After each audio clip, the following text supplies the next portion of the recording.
मनावर विधायक डॉक्टर हीरालाल अलावा के नेतृत्व में कांग्रेस कार्यकर्ताओं ने पुरानी तहसील के सामने एक दिन का धरना देकर महामहिम राष्ट्रपति महोदय के नाम नायब तहसीलदार को ज्ञापन सौंपा है।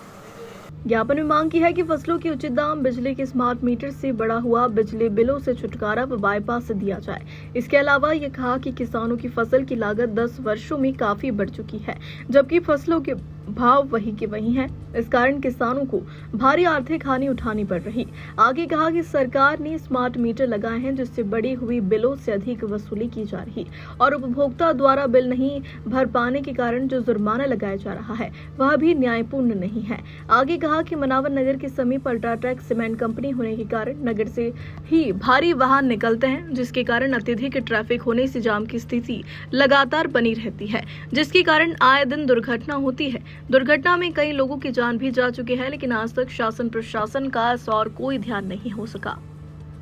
बनावर से दिनेश पटेल की रिपोर्ट। किस संबंध में दिया और क्या मांगे? आज जो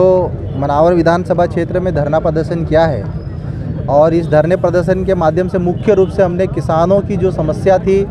कि जो सोयाबीन की फसल की जो खरीदी है, प्रति क्विंटल सोयाबीन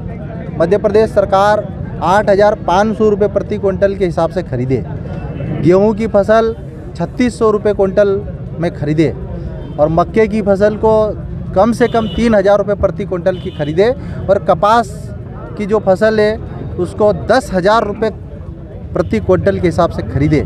ये हमारी मुख्य रूप से मांगे थी और साथ में मनावर बाईपास जो इस जनता और इस विधानसभा क्षेत्र की मांग है, तो जल्द से जल्द मनावर बाईपास को स्वीकृति दी जाए और साथ में जो बिजली के बढ़े हुए बिल है और किसानों गरीब जनता के ऊपर जो ये फर्जी केस बनाकर बिजली के भारी बिल थोपे जा रहे हैं, स्मार्ट मीटरों के माध्यम से जो बिल आ रहे हैं 2 से 3 गुना ज़्यादा हो गए हैं, तो उन मीटरों की भी जांच हो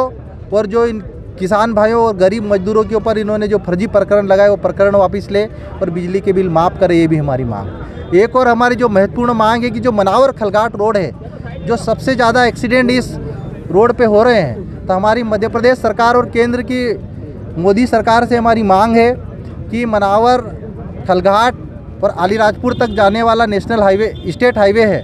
इसको 4 लेन में कन्वर्ट किया जाए और क्षेत्र की जनता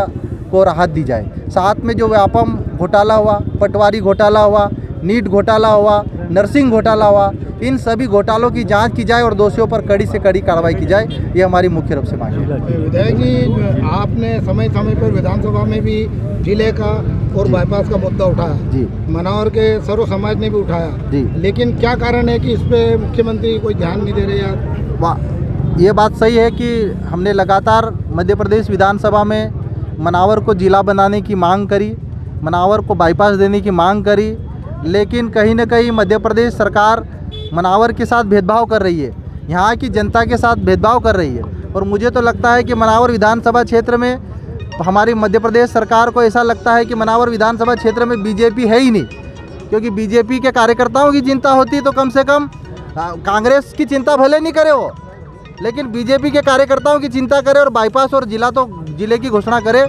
ये हमारी मांग है मध्य प्रदेश सरकार से। अगला कार्यक्रम क्या होगा? अगर अभी 1 महीने बाद हम सरकार को अल्टीमेटम दे रहे हैं कि 1 माह में अगर मध्य प्रदेश सरकार किसानों की जो मांग है, सोयाबीन की दाम 8,000 रुपये 500 रुपये प्रति क्विंटल नहीं करती है, तो 1 महीने बाद किसान अपनी फसल बेचने के लिए तैयार हो जाएंगे और सरकार सोयाबीन प्रति क्विंटल की भाव नहीं बढ़ाती है तो हम बड़े स्तर पे चक्का जाम करेंगे और धरना प्रदर्शन करेंगे।